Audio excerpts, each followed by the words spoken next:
오늘은 구원의 근원이라는 제목으로 하나님 말씀 전해드리겠습니다. 지금 금요일부터 계속적으로 우리가 수련회를 하고 있습니다. 많은 분들이 거의 100여 명이 넘고 등록하신 분이 110명이 넘었어요. 그리고 우리 교회인 아닌 사람 빼더라도 100명은 등록한 것 같은데 적은 수가 등록한 게 아니죠. 그러나 더 오셔서 들었으면 좋겠습니다. 오늘 오후 예배 때는 수련회를 하는데요. 그걸 좀 더 들으셔야 될 것 같아요. 더 많은 분들이 오셔서. 이제 이번 수련회를 통해서 여러분들이 그 강사 목사님을 통해서 하나 느끼는 게 있을 거예요. 그 강사 목사님은 저보다 더 강하게 비판을 하시더라고요. 강하게. 저는 워낙에 비판하다가 그냥 역풍을 많이 맞아가지고 비판하더라도 가급적이면 단어를 순화시켜서 비판하려고 이제 하는 경향이 이제 몇 년 사이에 좀 늘어서 어떤 교회는 이단이다 이렇게까지는 이제 일을 못 하는데 그분은 강하게 하시잖아요. 강하게 하시는 이유가 있습니다. 그게 뭐냐면 교회사를 알면 담대하게 잘못된 것을 이야기할 수 있어요. 그래서 교회사를 공부하는, 역사를 공부하는 사람이 강한 겁니다. 그리고 우리나라에서 그 목사님에게 누가 감히 덤빌 수가 있겠습니까? 가만히 말을 들어보니까 영어는 기본이고 라틴어, 헬라어까지 왔다 갔다 하면서 책을 번역하고 이런 분들에게 감히 누가 대항을 하겠느냐 이 말이에요. 그러니까 강력하게 칼날을 날리면서 그러면 무슨 말이냐 그러면요. 알면은 그렇게 강해지는 거예요. 알면. 모르면 어떻게 됐습니까? 모르면 항상 따뜻해집니다. 모르면 품어주고 모르면 따뜻해지고 모르면 온유해집니다. 그러나 아닌 것을 기라고 사람들이 아닌 것을 맞다고 하면은 강력하게 아니라고 이야기를 하는 거예요. 그게 선지자의 사명이고 그게 먼저 앞서간 사람의 사명이고 그게 파수꾼의 사명인 거죠. 누가 옳고 그름을 분명하게 딱 구별해 주는 사람. 그래서 그런 부분에서 참 제가 마음이 흡족했습니다. 많은 경우에 학교에서 가르치는 교수님들은 어쨌든 정치적인 문제 때문이라도 자기의 그 밥그릇이 달려있기 때문에 그렇게 선명하게 이야기를 잘 안 하고 부드럽게 넘어가는 경향이 있는데 이번에 교수님은 상당히 달랐어요. 그것처럼 우리가 옳은지 그른지 특별히 그런 틀린 면의 부분에 있어서 단호하게 아니다라고 이야기하는 것이 지금 한국교회는 매우 필요합니다. 왜 그러냐 그러면요. 많은 사람이 저에게 그렇게 이야기를 했었습니다. 그냥 복음만을 전하세요. 즉 청교도나 칼빈주의가 말하는 것만 전하십시오. 그건 무슨 말이에요? 다른 데 틀린 얘기를 하지 마시고 옳은 것만을 전하십시오. 그런데 여러분이 청교도 책을 한번 읽어보시면 알겠지만 청교도 책의 최소한 3분의 1은 잘못된 것을 계속 비난하는 게 청교도 책이에요. 잘못된 것을 계속 비난해요. 그러니까 제가 만약에 청교도나 개혁주의적 관점에 계속 설교를 한다면 어쩔 수 없이 비난을 하게 되어 있을 수밖에 없습니다. 왜 그러냐 그러면요. 그 비난하는 것이 바로 여러분을 사랑하기 위해서입니다. 만약에 어머니가 일주일 동안 해외여행을 가면서 그 집에 아들한테 야 얘들아 이거 엄마 아빠 없을 때 이걸 먹어라 이거 이렇게 먹어라 이렇게 얘기하면서 맨 냉장고 밑에 바카스병에다가 쥐약을 넣어놨는데 이건 부정적인 거야 하면서 이거 먹지 마라 그렇게 이야기해 주는 게 자녀를 사랑하지 않는 거냐 이 말이에요. 당연히 자녀를 사랑하면은 이거 먹지 마라 그래놓고 빨간 딱지로 노란 딱지로 조심 독극물 이렇게 써놔야 되지 않겠느냐 이 말이에요. 그게 우리가 자녀를 사랑하는 것이지 자녀를 사랑함이 좋은 말만 해주고 먹을 것만 이야기해 주는 게 자녀를 사랑함이냐 이 말이에요. 자녀를 사랑하는 것은 올바른 길을 제시하고 그런 길을 막아내는 게 자녀를 사랑함이 아닙니까? 그럼 그런 길을 막아낸다는 것은 어떤 게 틀리다는 것을 이야기해 줘야 될 거 아닙니까? 어떤 게 틀리다라고 이야기해 주는 게 바로 우리들 눈에는 비판으로 보이는 겁니다. 그게 비판으로. 그런데 현대는 너무나 비판을 그냥 터부시하는 바람에 누군가를 뒤에서 욕을 하는 것처럼, 뒤에서 쑥덕거리는 것처럼 뭔가가 목회자가 앞에서 이야기하게 되면 맨날 비판만 한다 그러는데, 비판이야말로 여러분이 잘못된 길이 어느 것인지 정확하게 알아가는 그 눈을 개발해 주는 것이므로, 그러므로 신학에 있어서 하나님에 대해서 알게 할 때는 항상 긍정적인 서술과 부정적인 서술을 같이 해야 되는 것입니다. 긍정적인 서술은 이러이러한 분이 하나님이십니다라는 것, 하나님은 이런 분이십니다라고 이야기해 주는 거예요. 반대로 부정적인 서술은 뭐냐 그러면, 하나님은 이러한 분이 아니십니다가 부정적인 서술이에요. 예를 들어서 하나님은 시건치 아니하십니다. 이게 부정적인 서술이죠. 하나님은 변개치 아니하십니다. 하나님은 우리를 속이지 아니하십니다. 하나님은 우리에게 항상 유혹하지 아니하십니다. 이러한 것들이 하나님의 속성을 이야기할 때 아주 필수적으로 부정적인 서술을 하면서 해야 됩니다. 그래서 하나님에 대한 서술은요, 긍정적인 서술과 부정적인 서술을 나눠하는 것이죠. 긍정적인 서술을 안 해도 부정적인 서술 들어갑니다. 예를 들어서 하나님은 무소부재하시다라는 걸 이야기하기 위해서는 무엇이 무소부재하지 않느냐를 이야기하는 게 무소부재함을 이야기하는 거예요. 왜냐 그러면 무소부재는 우리가 상상할 수 없는 부분이니까. 하나님은 불변하시지 않는다라고 말하실 때 무엇이 불변한가를 이야기해야, 즉 부정적인 서술을 해야 결국은 하나님이 보이시는 거예요. 그러면 신학에 있어서요, 긍정적인 서술보다는 부정적인 서술이 훨씬 많이 하며, 부정적인 서술을 했을 때 더 선명하게 아는 것이 바로 신학입니다. 사랑하는 성도 여러분, 그래서 우리가 무엇인가를 비판할 때 마음의 부담감을 갖지 마시고, 저분은 나보다 더 많이 알았으니까, 나보다 더 교회사를 더 많이 하니까, 더 많이 연구했으니까 저분이 맞겠지라고 생각을 해주고 드려야 되고, 만약에 정 믿지 못하겠으면 그럼 목사님만 맞습니까? 왜 자꾸 목사님만 옳다고 이야기합니까? 그렇게 마음이 부담스러우신 분들은 오늘 오후 3시 반에 뒤에서 교회사 책을 판매할 거예요. 초대교회사, 중세사, 종교개혁사. 그것만 읽어봐도요, 제가 이야기하는 게 하나도 틀리지 않았다는 게 다 그게 증명되어 있을 것입니다. 그러니까 제 이야기를 듣지 말고 그 책을 보면서 도대체 초대교회사 때 어떻게, 무슨 논리로 싸웠고 무슨 이론이 확립됐는지, 그 삼위일체의 이론이 확립되기 이 반대편에는 무슨 주장을 했는지를 알게 되면은, 정대훈 목사님이 그냥 이야기한 게 아니라 교회사를 통해서 다듬어진 거구나, 그것을 알게 될 거예요. 사랑하는 성도 여러분, 제가 영광을 다 오픈할 테니까 여러분들이 얼마든지 자유롭게 거기에 접근해서 연구하고 확인해 보시길 바랍니다. 그렇게 하셔야 목사님만 옳습니다, 이렇게 이야기하는 것은 상당히 우리 성도들이 게으름에 의한 반로라는 것을 알게 될 것입니다. 조금만 여러분들이 시간을 내서 조금만 신경을 써서 종교개혁사라 초대교회사 두 권만, 만약에 정시간이 없다면 두 권만 초대교회사, 종교개혁사만 읽어보십시오. 그러면 이단이 뭔지가 선명히 나오고 깜짝 놀랄 게 뭐냐면, 이거 내가 마음 먹고 있었던 거네, 이게 거의 다 이단인 것을 알게 될 거예요. 내가 이게 참된 신앙이라고 생각하고 있었는데 그게 거의 다 이단이라는 걸 알고 깜짝 놀라게 될 것입니다. 왜냐하면 이단들은 항상 인간의 자연 발생적인 생각과 더불어서 나오기 때문에, 인간이 그냥 끊임없이 복음을 연구하지 않고 그냥 자연 발생적으로 생각하는 게 이단이 되기 때문에요. 왜? 우린 죄인이고 죄인에서 불거져 나오는 것들이 죄 말고 뭐가 있겠습니까? 사랑하는 성도 여러분, 오늘 제가 왜 서두에 이렇게 비판에 대한 이야기를 하냐 그러면요, 우리가 오늘 구원에 대한 근원을 배울 텐데, 이 구원에 대한 근원이 우리 개신교 프로테스탄트의 구원의 개념과 로마 카톨릭 구원의 개념이 두 개가 나눠집니다. 그래서 제가 로마 카톨릭 구원의 개념에서 이야기할 때 당연히 비판적으로 나오겠지요. 그럴 때 그것을 보고 우리 목사님이 로마 카톨릭을 비판하는, 이렇게 생각하지 말고 비교를 해보시라 이 말입니다. 로마 카톨릭적 구원과 우리 프로테스탄트의 구원론을 두 개를 비교를 해봐서, 그래서 생각을 좀 하시라 이 말입니다. 1500년도에 종교개혁이 일어났지 않습니까? 그래서 중세를 AD 약 500년부터 시작해서 1500년까지, 즉 1000년을 중세라고 합니다. 1000년을. AD 500년 이전에는 초대교회라 이렇게 얘기합니다. 초대교회. 그리고 중세는 이 1000년간을 중세라고 하는데, 이 1000년의 중세에 1519년, 17년에 마틴 루터가 종교개혁을 일으켰잖아요. 근데 이 마틴 루터의 종교개혁은 그때 신부나 로마 교황청의 도덕적, 윤리적 타락을 잘못했다고 공격하는 게 아니에요.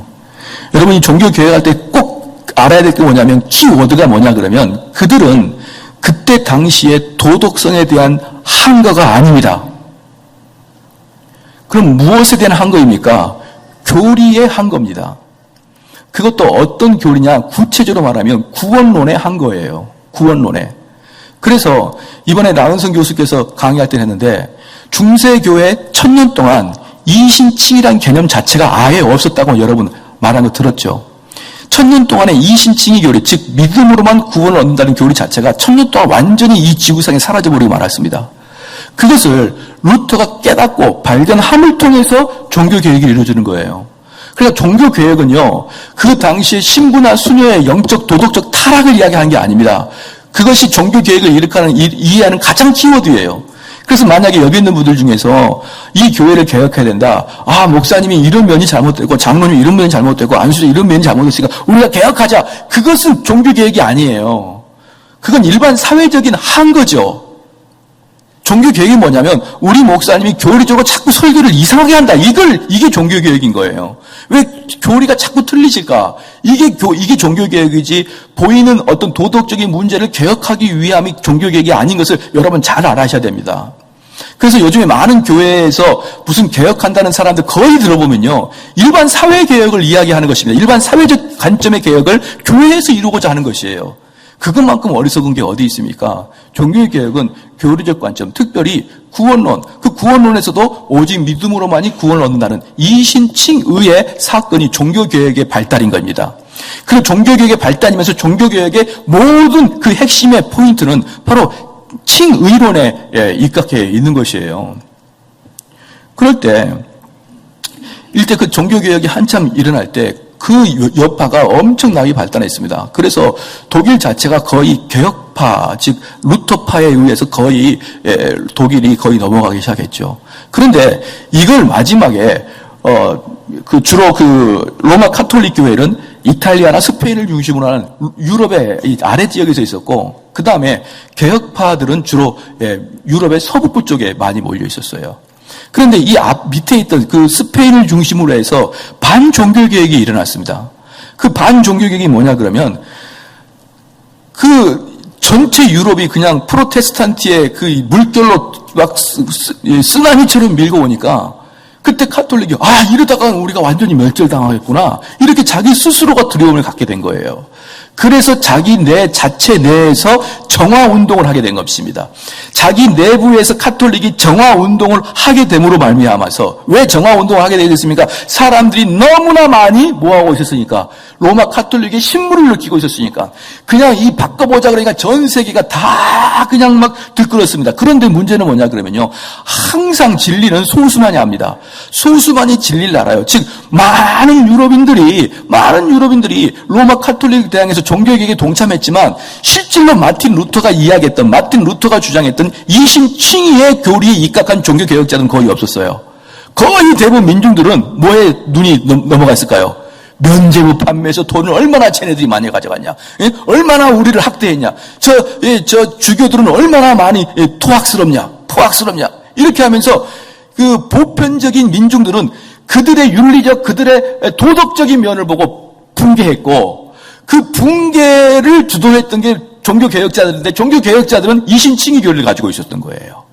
그러니까 같이 로마 교회를 향해 붕괴했지만 민중들은 도덕적인 면으로 보고 왜 민중들은 도덕적으로 보냐면 많이 연구하지 않으면 그렇게 되게 돼 있는 거예요. 종교개혁자들은 이신칭의 교리를 들고 나갔습니다. 그래서 그 민중들이 그냥 전 유럽을 싹쓸이 하는데 이걸 딱 보고 로마 교회가 우리 자정운동합시다 라고 했던 게 그들이 말하고 있는 그들 내부의 종교개혁이고 전체 세계사로 보면은 루터의 종교개혁을 막아서 다시 북상시켰다고 해서 반종교개혁 운동이라고 합니다. 로마 교회의 입장에서는 종교개혁이고 유럽의 전체 교회를 봤을 때는 반종교개혁 운동이라고 합니다. 그런데 반종교개혁 운동이 어떤 회의를 통해서 그게 딱 결정이 됐는데 그게 바로 1545년에서 1563년에 이르렀던 트렌트 공의회에 의해서 했습니다. 트렌트 공의회에서 그들이 이제 전체 로마 교회가 모여서 우리 이렇게 하지 말자 저렇게 하지 말자라고 했습니다. 그리고 그 트렌트 공의회는 우리 개신교가 말하는 무슨 도르트 회의 또는 여러 가지 초기 교회에서 있었던 이런 회의들이 있잖아요. 니케아 종교회의. 우리 개신교에서는 매우 중요하게 여기고 있습니다. 거기서 결정된 것은 우리는 진리로 받아들이고 있어요. 그것처럼 로마 교회에서 가장 중요한 회의 중에 하나가 바로 이 1545년에 만들어졌던 트렌트 종교공의회입니다. 트렌트 공의회가 지금도 로마 카톨릭에서는 대단히 영향력이 있고 아주 중요한 그런 그 종교 회의 결과입니다. 그런데 거기에서 어떤 것들이 그 결정이 됐냐 그러면요. 그러니까 로마 교회하고 개신교랑 막 싸울 때 그들이 모여서 만들었던 자기들의 정화 운동을 위해서 만들었던 회의가 트렌트 공의회인데 그때 공의회에서 만들었던 게 뭐냐면 교회의 권위를 어떻게 둘 것인가. 교회의 권위를 어떻게 둘 것인가 할 때 루터는 오직 성경이다 이렇게 얘기했어요. 여기에 반해서 트렌트 공의회는요. 성경도 당연히 교회의 공의지만 성전도 교회의 진리다라고 했습니다. 그럼 여기서 성전이 뭐냐면 거룩한 전통을 이야기합니다. 그럼 거룩한 전통이 뭐냐 그러면 교황은 베드로의 후계이기 때문에 교황이 교회 회의를 거쳐서 즉 추기경단과 교황이 교회 회의를 거쳐서 결과된 결론 있죠. 그것도 진리라는 것이에요. 왜냐 그러면 교황은 베드로의 후손이니까. 그래서 개신교는 성경이 요한계시록과 더불어서 마무리가 됐다 이렇게 이야기하는데 로마 교회는 그 종교 회의를 통해서 계속적으로 결정되는 사항들이 진리다 이렇게 이야기하는 것이죠. 그래서 개신교는 뭐라 합니까? 오직 성경만이 교회의 권위인데 로마 카톨릭은 성경과 교회의 전통 즉 성전이 교회의 권위다 이렇게 이야기하는 거예요.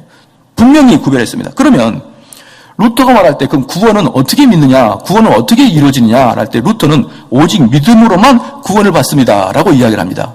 여기에 반해서 트렌트 공의회는 뭐라고 합니까? 믿음은 구원의 시작이요. 믿음은 구원의 시작이요. 그와 함께 선행이 따라가야 구원이 이루어지는 것이다 라고 이야기한 거예요.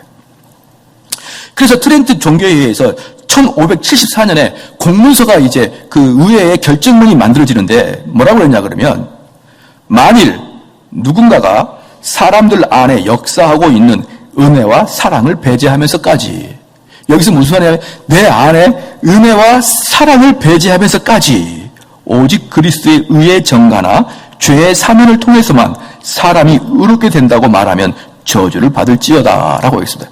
이게 무슨 말이냐 그러면 로마 카톨릭의 구원의 근거는 우리 마음속에 무엇을 강동하게 느끼냐 우리 마음속에 어떤 의가 있느냐 이것을 보고 구원을 결정한다는 거예요.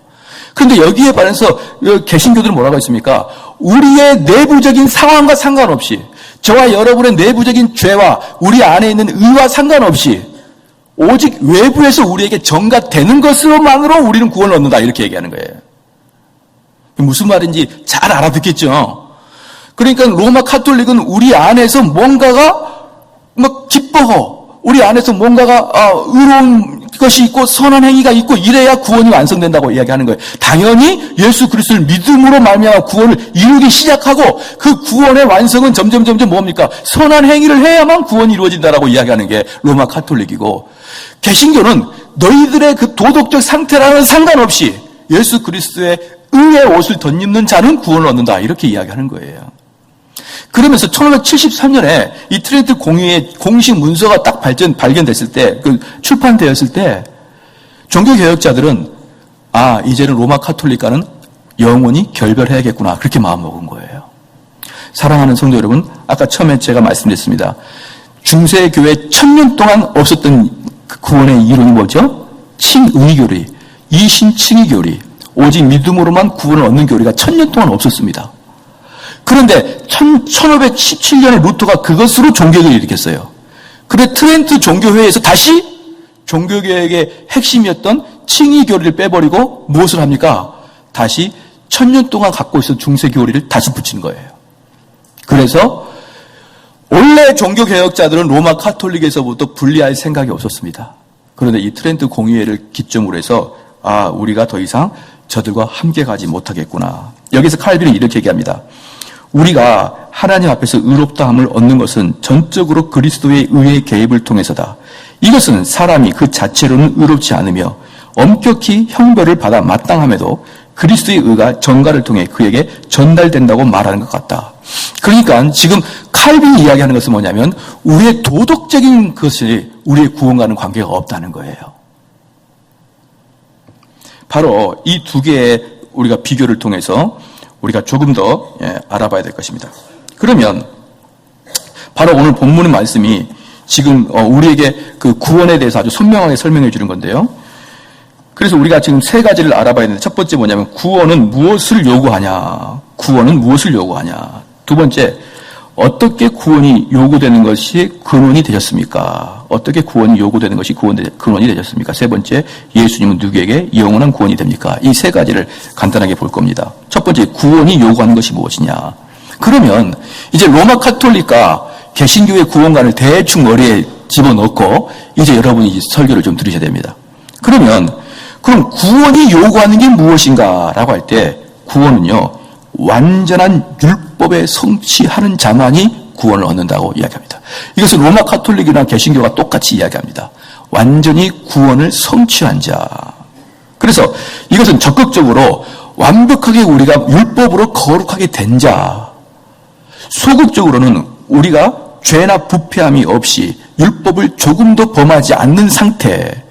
이것을 이야기합니다.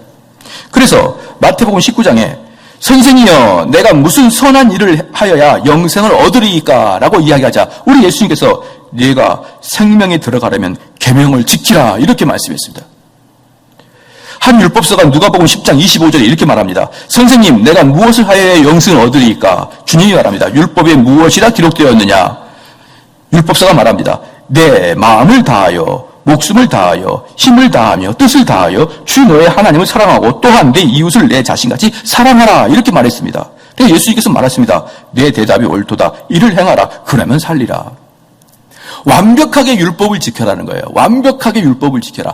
하나도 남김없이 거룩하게 되라. 근데 그 거룩함의 그 기준이 어디냐? 얼만큼 거룩해야 우리가 구원을 받느냐? 베드로전서 1장 16절에 내가 거룩하니 너희도 거룩할지어다. 베드로전서 보면 우리가 얼만큼 거룩해야 구원을 받느냐? 예수님과 똑같이 거룩해야 된다는 것이에요. 내가 거룩하니 너희도 거룩할지어다 라고 읽는 것이죠. 그런데 문제는 뭡니까? 문제는 뭐냐 그러면 성경에는 분명히 우리의 율법의 기준이 예수님처럼 거룩해져야 되는데 로마서 3장 10절에 의인은 없나니 하나도 없다라고 기록되어 있습니다.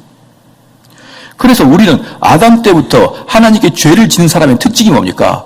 그 거룩하신 하나님을 참아볼 수가 없는 것이죠. 그래서 아담이 죄를 진 다음에 하나님이 아담을 찾자 제일 먼저 했던 게 뭡니까? 나무 밑에 가 숨어버리는 것입니다. 그 동방의 의인이라는 욥이 하나님을 만나자 뭐라고 했습니까? 욥기 42장 6절 말씀에 내가 스스로 거둬들이고 티끌과 재 가운데서 회개하나이다. 하나님을 경험하기 시작하게 되면 그 사람의 특징이 회개하나이다. 계시록 1장 17절에 사도 요한이 예수님 만나고 뭐라고 합니까? 내가 볼 때에 그 발 앞에 엎드려져 죽은 자 같이 되매 그가 오른손을 내게 얹고 가라사대 두려워 말라 나는 처음이요 나중이시니. 예수님 만난 사도 요한은 엎드려서 죽을 것 같은 그러한 상태로 빠졌다 이 말입니다. 사랑하는 성도 여러분, 바로 이게 우리가 얼마나 거룩하지 않는 것에 대한 성경의 증거입니다. 성경은 분명히 우리가 완벽하게 율법을 지키고 완벽하게 거룩하고 흠과 티가 없어야 거룩하신 하나님 앞에 설 수 있다고 이야기하시는데 문제는 의인이 없나니 하나도 없다고 하는데 이 문제가 바로 이제 로마 카톨릭과 우리 개신교의 이 문제 해결하는 차이가 있어요. 사랑하는 성도 여러분, 우리는 모든 사람이 죽으면 심판대 앞에 갈 것입니다. 이번에도 우리 강사 목사님 뭐라고 했습니까? 청교도들은 네 가지를 항상 묵상하는데 첫 번째가 뭐였죠? 죽음에 대한 묵상이에요. 죽음에 대한 묵상. 그들은 매일매일 죽음을 묵상합니다. 그래서 내가 마지막 그 비석 앞에 섰을 때, 비석 앞에 누울 때 내 인생은 무엇일까? 라고 항상 죽음을 묵상한다고 했습니다.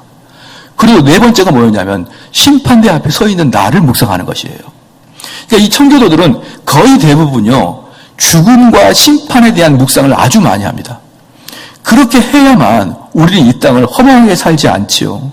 그렇죠? 항상 좋은 것만 생각하면 우리는 얼마나 허망하게 생각하겠습니까? 그런데 생각을 해보십시오.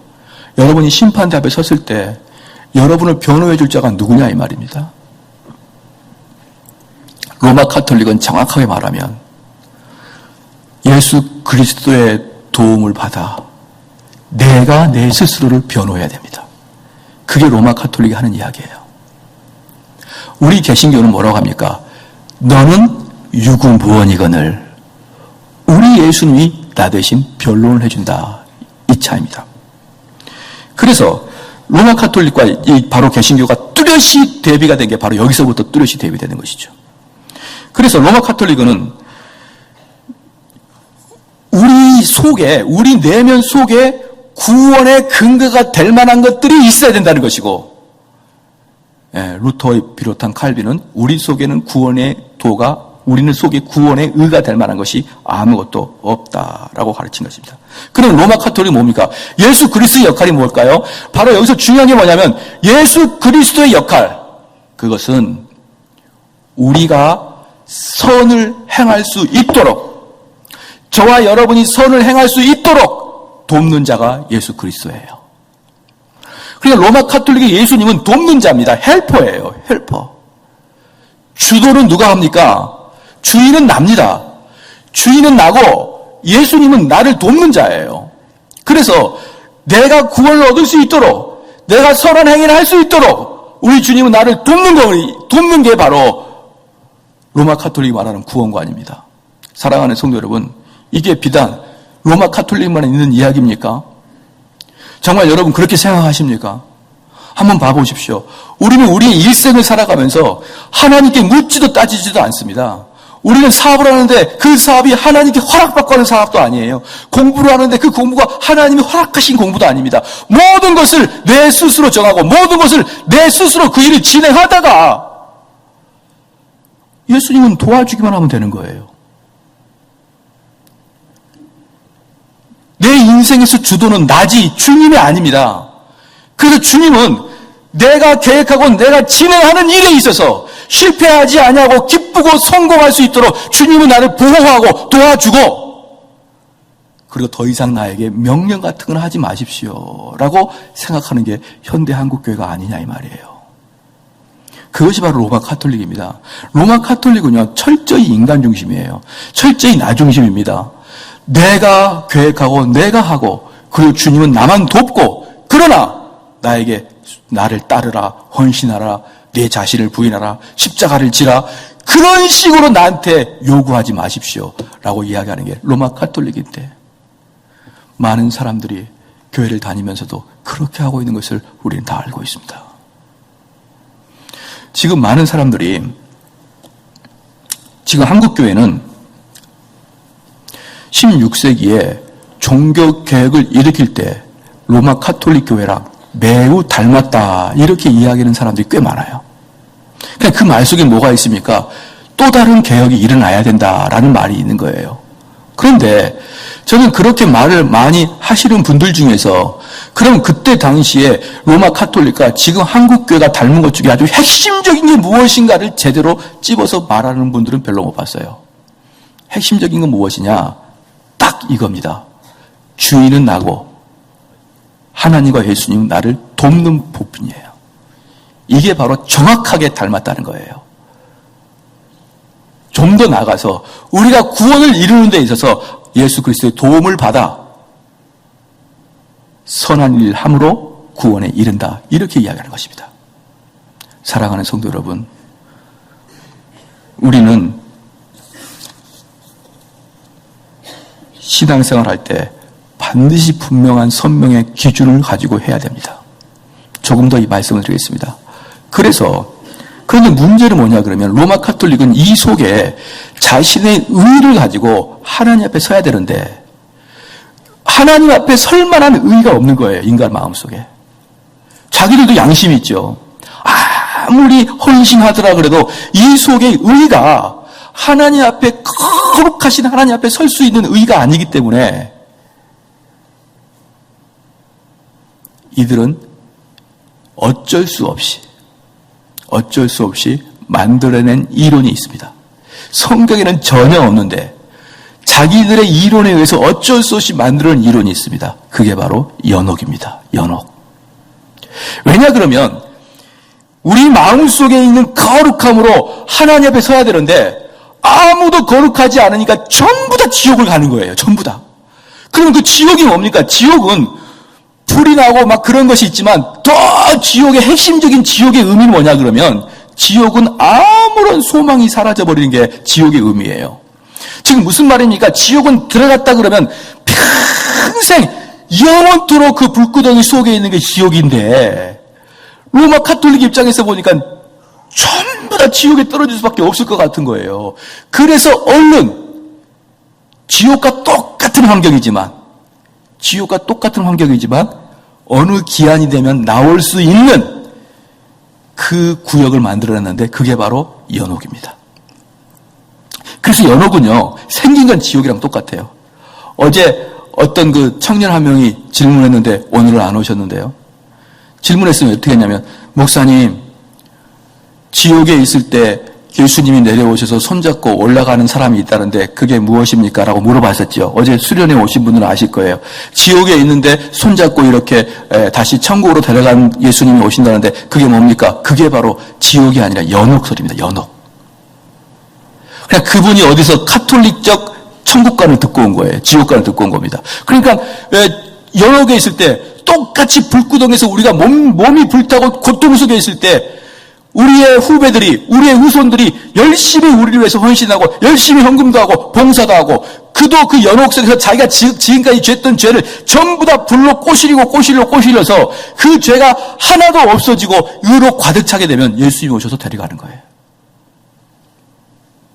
그런데 그 기간이 보통 천주교에서 말할 때 수백 년 내지는 수천 년이죠. 수천 년만 돼도 괜찮죠. 영원한 형벌과하고 비교하면 수천이 낫죠. 그러니까 그들은 엄청나게 악한 자들은 수천 년간 연옥에 있고 조금 악한 사람은 수십 년간 연옥에 있는 것이에요.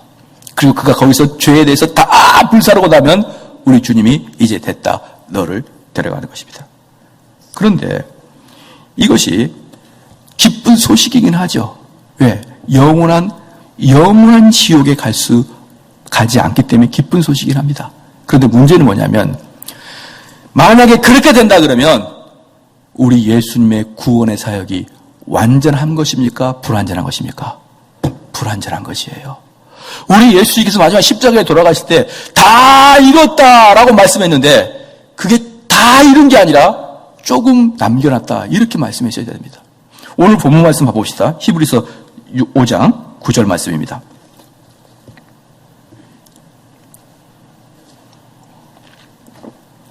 히브리서 5장 9절 말씀에 뭐라고 나오느냐? 온전하게 되었은즉. 그러니까 우리 예수님의 구원 사역은 완전히 온전하게 되었습니다. 그래서 중요한 게 뭐냐면 되었은즉입니다. 거기다가 여기 밑줄을 그어야 되는 것이죠. 우리 주님의 구원의 사역은 이미 완성되어 버린 거예요. 더 이상 여력이 남아있는 게 아니라 이미 완성되어 버린 것입니다. 되셨다는 것이죠. 그러면 우리 주님께서 두 번째, 우리 주님께서 그 구원의 근원이 되셨던 방법이 무엇이냐는 거예요. 두 번째가 구원의 그 근원이 되셨던 것. 첫 번째 우리가 구원을 이루기 위해서는 뭘 해야 됩니까? 완전한 의로운 상태가 돼야 되는 것이죠. 그렇죠? 좀 우리 설교할 때 좀 잘 기억해야 됩니다. 우리가 구원을 이루기 위해서는 저나 여러분이 완벽한 의인이 돼야 되는 것입니다. 단 하나의 죄가 있으면 안 되는 거예요. 그래야 하나님 앞에 설 수 있는 것이죠. 첫 번째는 구원을 이루기 위해서는 완전한 의가 돼야 된다. 두 번째는 뭡니까? 그러면은 그 예수님께서 어떻게 그 완전한 구원의 도를 이루셨느냐는 거예요. 보면은 7절부터 보면요. 그는 육체에 계실 때에 자기를 죽음에서 능히 구원하실 이에게 심한 통곡과 눈물로 간구와 소원을 올렸고 그의 경외하심을 인하여 들으심을 얻었느니라. 그가 아들이시라도 받으신 고난으로 순종함을 배워서. 자, 여기서 지금 그리스도의 의가 나오는데 왜 그러냐 그러면 이제 개신교는 뭐라고 합니까? 하나님 앞에 섰을 때 완전한 의로 서야 되는데 인간의 노력 가지고는 절대 불가능하다는 것이에요. 인간의 노력 가지고는 어떤 누구도 왜 로마서 3장에 의인은 없나니 아무도 없다 그랬거든요. 그래서 인간의 노력으로는 어떤 누구도 의로울 수 없으니 그렇기 때문에 하나님이 친히 몸을 입고 이 땅에 오셔서 예수님으로 되어서 그 예수님께서 우리를 위해서 완전하게 구원의 의를 이루셨다는 것입니다. 그럼 예수님께서 어떻게 하여 구원의 의를, 구원의 도를 다 이루셨느냐? 이건 뭐냐면 실절에 이제 보면은 그는 육체에 계실 때입니다. 왜 육체에 계실 때가 중요합니까? 우리 예수님이 저나 여러분과 똑같은 상황에서 모든 시험을 다 받으셔야 됩니다.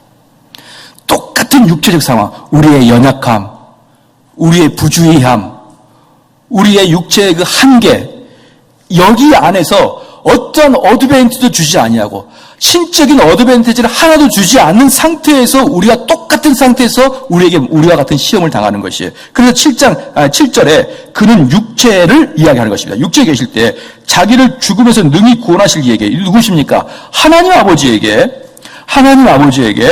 심한 통곡과 눈물로 간구와 소원을 올리고, 이게 중요합니다. 하나님에게 무엇을 했습니까? 항상 기도한 거예요. 항상 기도. 우리 주님에게 주어진 명령 중에 하나가 뭐냐면 그 하나님 아버지에게 항상 기도해야 된다. 항상 기도해야 된다. 그런데 어떤 기도를 하느냐? 경외하심을 인하여 들으심을 얻으시. 하나님을 두려워하고 사랑하는 마음으로, 하나님을 두려워하는 마음으로 하나님께 심각하게 기도하는 그러한 일을 한 것입니다. 사랑하는 성도 여러분, 하나님을 두려워하면 세상을 두려워하지 않습니다.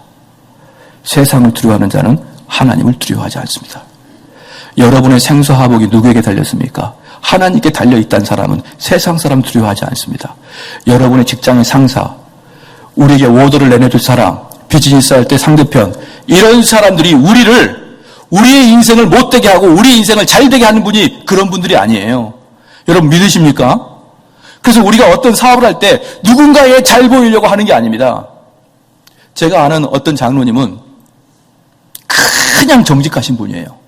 그냥 정직하신 분인데 그 장로님이 건축을 하신 분인데 이 건축을 하시는데 이 분의 직감이 누구냐면 위에 높은 회장님이 계시고 사장님이 계시고 바로 밑에 총괄을 하시는 분이 그 장로님이신데요. 돌아가셨는데 그분은 정직하기 이를 데 없어요. 그래서 이 건설을 하다 보면은 공무원에게 좀 대접도 하고 접대도 하고 돈도 좀 주고 이러한 일들이 과거에는 많았지 않았습니까? 지금은 잘 없는데 과거에는 많았지 않습니까? 그러니까 사장님이 예를 들어서 박 이사 이번에 그 구청 공무원 가가지고 좀 접대 좀 하고 용돈 좀 드리고 오게나 이러면 그 장로님은 안 합니다. 그건 죄입니다. 아니 사장님 내가 하라면 할 것이지 왜 말이 많나? 그럼 사장님이 직접 하십시오. 저는 못하겠습니다. 그래가지고 사장과 얼마나 싸운지 몰라요. 박 이사 너 때문에 내가 도대체 이 사업을 못 해먹겠다. 저를 자르는 한이 있어서 저는 못합니다. 그분이 했던 유명한 말이 있습니다. 이 회사의 잘됨은 하나님께 달려있지 우리의 어떤 짜움 가지고 되는 게 아닙니다. 멋지지 않습니까? 그런데 나중에 그 사장님이 해외에 몇 개월을 가 있어도요, 모든 정권을 그 장로님에게 다 맡깁니다. 그리고 장로님 보고해준 대로 그냥 오케이 도장 찍습니다. 그 사장님은 그 박 이사가 속일 것을 이만큼도 염두에 두지 않습니다. 사랑하는 성도 여러분, 그게 그리스도인이에요. 야, 얘한테 맡겨놨다가는 무슨 생선을 고양이한테 맡겨놓은 것처럼 계속 확인하고 계속 살펴보고 그런 대우를 받으면 내가 정말 그리스도인을 생각해 봐야 됩니다. 근데 그분은 그 이사님이 결정하면은 돈이 얼마가 들었던지 잘 이해가 안 가도 사장님은 박 이사가 있으면 오케이 해. 왜? 그분의 마음속에는 모든 인생의 성패와 흥망성쇠는 하나님에게 달려있지 인간에게 달려있지 않다는 것입니다. 그러나 우리는 이게 이론적으로는 잘 알려져도 실질적으로 내가 현실에 딱 들어가게 되면 하나님은 간대였고 구속한 주는 간대였고 그 사장님과 나와 둘만 있더라. 현실에서는 교회에서는 설교를 낼 때 너무너무 쉽죠. 그런 역사들이 없으니까. 그러나 실질적으로 여러분의 손익분기점이 딱 다다른 그 속에 들어가 보십시오. 그런데 당장 보이지 않는 하나님이 아니라 보이는 그 사람에게 딱 가죠. 사랑하는 성도 여러분, 이럼에도 불구하고 여러분의 생사화복을 주장하신 분이 하나님인 것을 믿고 따라가길 축원합니다. 그래서 하나님을 두려워하는 자는 세상을 두려워하지 않는 것입니다. 반대로 세상 두려워하는 자는 하나님 가벼이 여깁니다. 오늘 8절 말씀 보겠습니다. 본문의 8절 말씀. 그가 아들이시더라도 받으신 고난으로 순종함을 배워서. 그렇습니다. 아들로서 우리 인간이 당한 고난을 다 당하시고 그리고 거기 안에서 철저히 순종하시는 말미암아. 우리가 지난 시간에 제가 말씀드렸던 뭐라고 했습니까? 예수님은 우리 인간과 똑같은 육체를 입고 오셨지만 그래서 똑같이 연약하지만 뭐가 없으시다? 시작. 죄가 없으시다는 거예요. 그래서 예수님은 똑같이 고난받습니다. 요한복음 한번 봐볼까요? 죄송합니다. 마태복음입니다. 마태복음 3장 보십시다.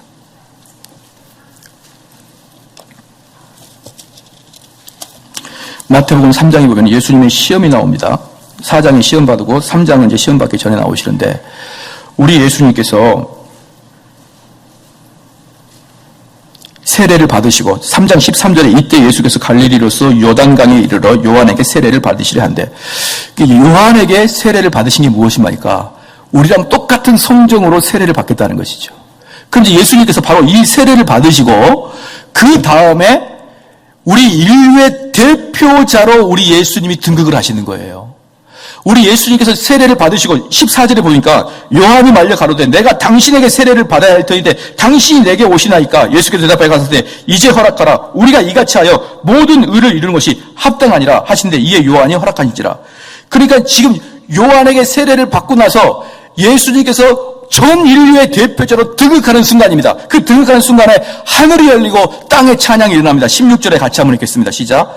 예수께서 세례를 받으시고 곧 물에서 올라오실새 하늘이 열리고 하나님의 성령이 비둘기와 같이 내려 자기의 임할 것을 보니 이때 우리 예수님께서 전 인류를 대표해서 이제 인류의 대표를 이제 우리 주님이 이제 등극하시는 건데 그럼 문제는 뭐냐? 여러분 대통령이 되려면 그냥 대통령이 되겠습니까? 시험을 봐야죠. 그게 투표죠. 여러분 좋은 자리에 들어가려면 시험을 봐야 그 자리에 들어갈 거 아닙니까? 그래서 우리 주님께서는 인류의 대표가 되기 위해서 시험을 치러야 됐습니다. 그 시험을 어디서 치릅니까?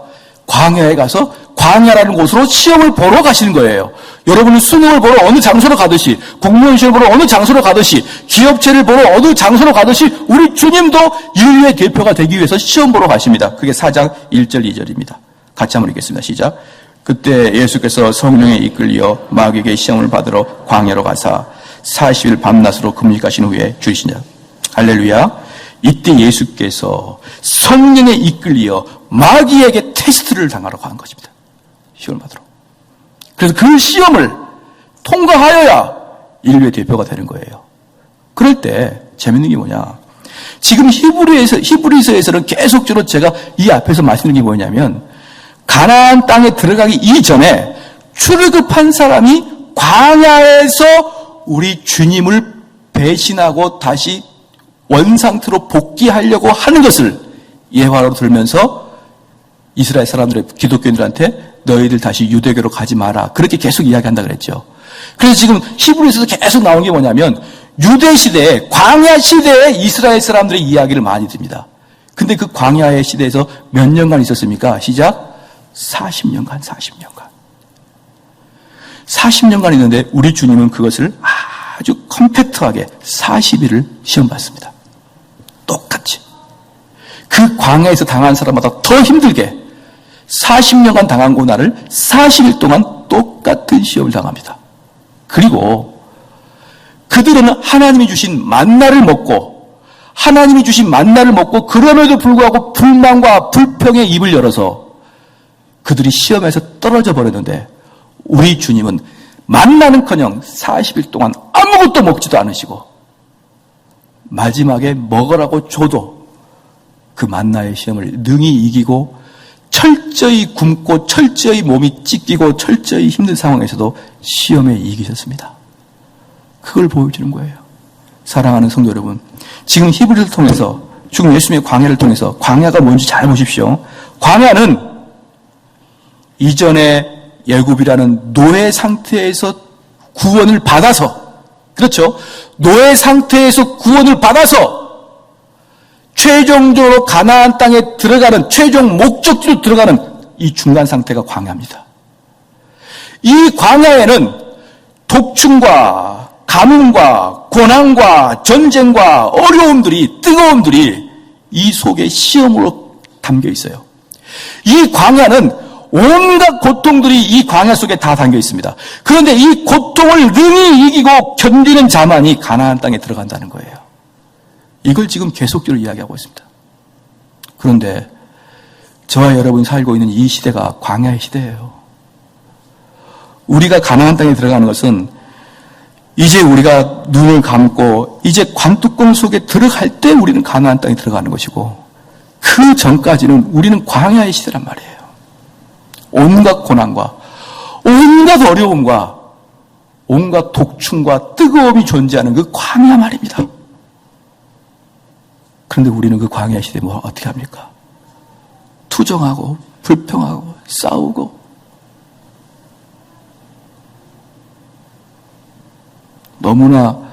너무나 성경에서 말하고 있는 것과 정반대로 가고 있는 것을 너무 많이 봅니다. 어제 교수님하고 대화를 했는데 교수님께서 여러분 강의할 때 그랬을 거예요. 자기는 우리나라 교회의 90%가 이단이라고 생각한다고. 90%가. 왜 그렇게 단호하게 이야기하냐면요, 교회사를 잘 아니까. 교회사에서 하지 말라는 것만 하는 교회가 얼마나 많은지 몰라요. 그런데 그분인도 마음이 연약하신지 90%라 그래놓고 저랑 있을 때는 98%라고 생각합니다.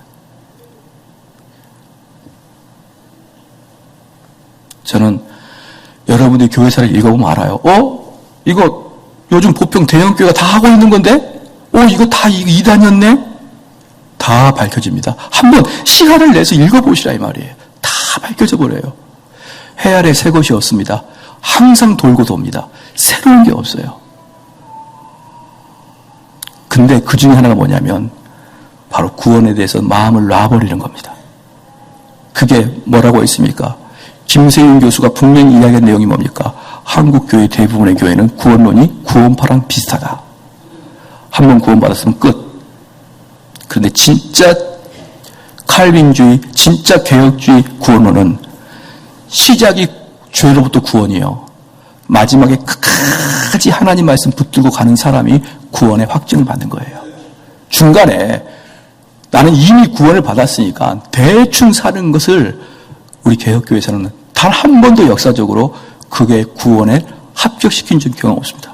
그런데 지금 많은 경우가 그 견인의 교리를 잘못 이해해서 그냥 구원의 도를 잃어버리고 만 것이에요. 그럴 때 어제 라운성 교수가 분명히 말하지 않습니까? 우리 한국교회는 김세윤 교수가 말한 구원파의 구원론과 비슷해져 버렸다.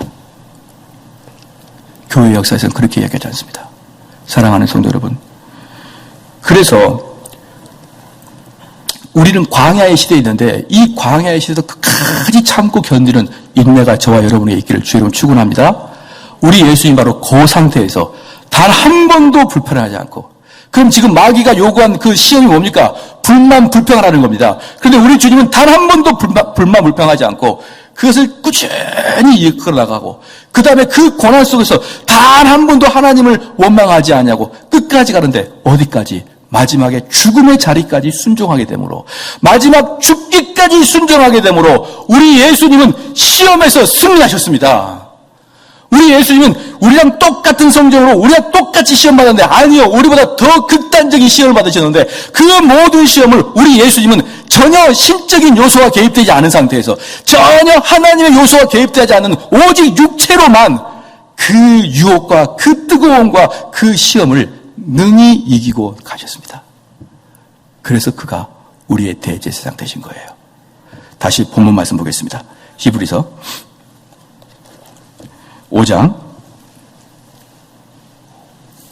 9절 말씀 같이 한번 읽겠습니다. 시작.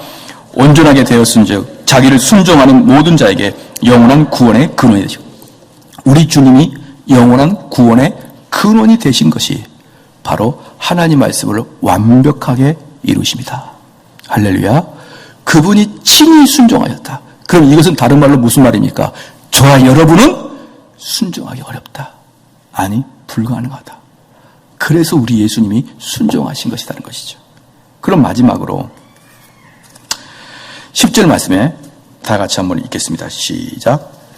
하나님이 멜기세덱의 반차를 좇는 대제사장 칭하심을 받았느니라. 그러면 이제 우리가 어떻게 하여야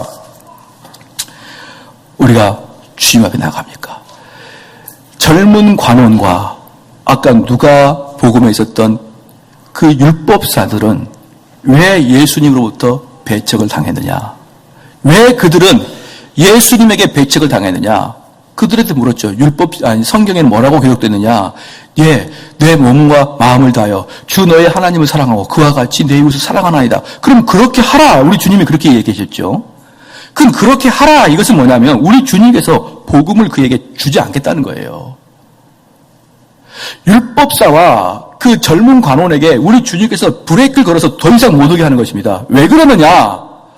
그들은 말씀은 알았지만 한 가지가 없었습니다. 뭐가 없었느냐?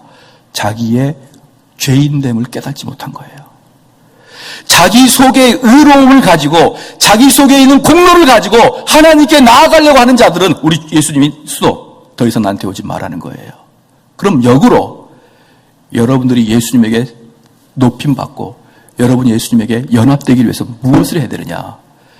여러분 속에 있는 그 의와 내 속에 있는 자존심과 이러한 것들이 얼마나 쓰레기와 같은 것이냐? 그걸 깨달아요. 내가 무엇을 했고 내가 신앙생활을 몇 년 했고 이거 여러분 하나님께 갈수록 아무짝에도 쓸모가 없는 거예요. 아무짝에. 그러면 내 손에 뭐가 있느냐? 아무것도 없는 거예요. 아무것도 없는데 내가 그럼에도 불구하고 예수님 붙잡으면 너에게 구원이 있겠다는 것이죠. 그래서 찬송가 188장 보면요. 빈손 들고 앞에가 십자가를 붙더니 의가 없는 자라도 도와주심 바라고 생명샘에 나가니 마음을 씻어 주옵소서. 빈손 들고 죽게 나가는 거예요. 왜? 우리에겐 공로가 없으니까. 그리고 우리는 예수님이 이루신 그 공로를 다 그냥 받기만을 원하는 겁니다. 그냥 내가 무슨 공로로 내가 들어갈 게 아니고 공로만을 받기만 원합니다. 내가 공을 세우나 은혜 갚지 못하네. 쉼없이 힘쓰고 눈물 근심 많으나 구속 못할 죄인을 예수 홀로 속하네.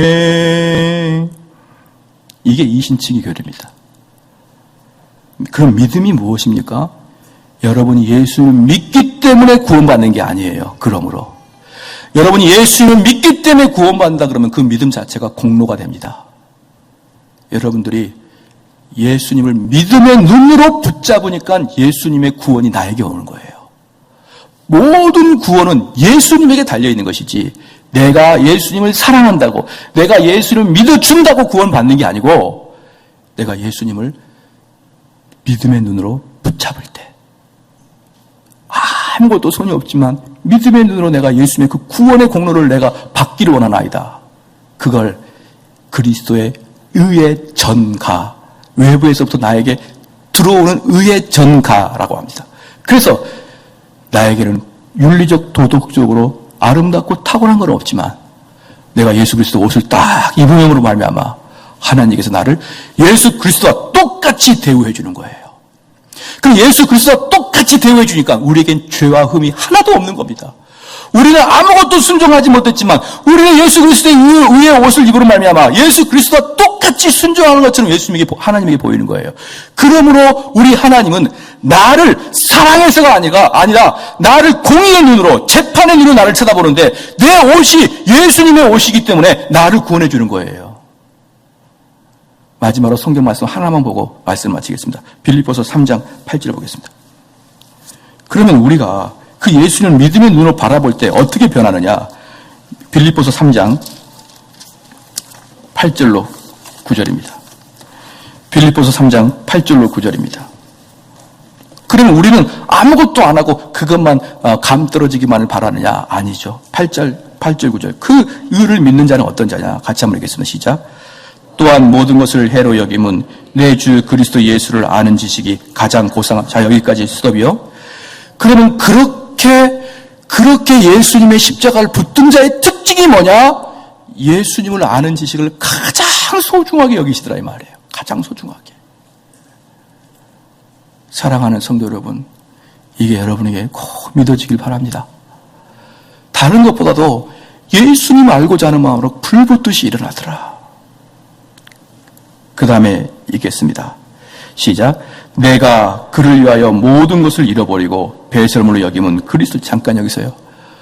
내가 그 그리스도를 얻기 위해서는 모든 것 필요 없습니다 이 말이에요. 왜 그럴까요?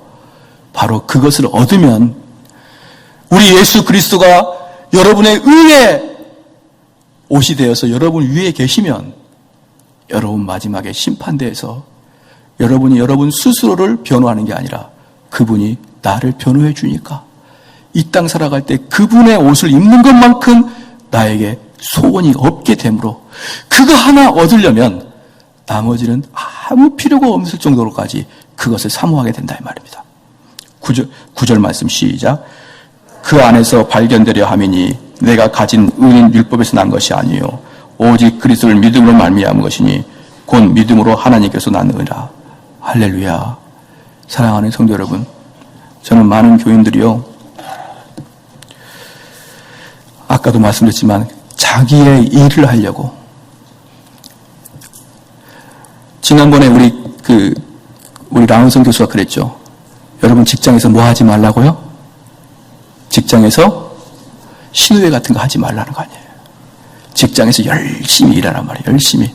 신우회 한다고 해가지고 다른 사람이 일하는데 빠져가지고 그렇게 하지 말고 열심히 일하라.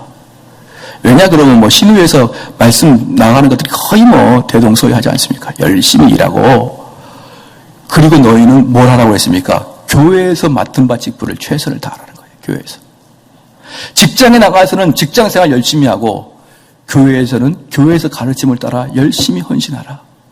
사랑하는 성도 여러분, 그러면 그 말씀의 결론을 왜 맺어보면, 우리는 내 직장생활 열심히 하다가 교회에서 말씀 가르치고 교회에서 기도할 일이 있으면 연일 집회하고 와야 된다는 것이에요. 왜? 그게 어쩌면 내 직장에서 성공 출세하는 것보다 더 귀하니까.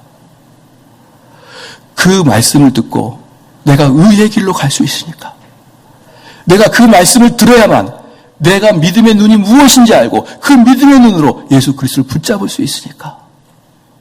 근데 많은 사람은 그렇게 생각하지 않아요. 주일날 열심히 예배드리는 것은 내가 일주일간 세상 살아가는데 힘과 능력을 얻을 장소로만 생각하는 거예요. 그렇지 않아요. 이 교회에서 여러분은 그 라운성 교수가 하는 것처럼 영혼의 쉼을 얻어야 됩니다. 영혼이 하나님 말씀을 많이 먹고 영혼의 쉼을 얻고 그 영혼의 힘으로 또 한 주간 살아가는 거예요. 사랑하는 성도 여러분, 하나님을 붙잡는 자는 이 세상 것이 아무것도 아닙니다. 거기서 은혜 받기를 얼마나 사모하는지 몰라요. 그렇다고 그분을 사모하고 그분의 믿음의 눈으로 가는 사람이 이 세상을 그럼 대충 사느냐? 아니에요. 이 세상도 열심히 살아가는 거예요. 오늘 찬송가는 우리가 208장인데 우리 188장 할 건데 잠깐 우리가 같이 한번 기도하고 그 다음에 188장 찬송하겠습니다. 우리 찬송 188장을 좀 쳐주시고 우리가 같이 한번 기도하겠습니다.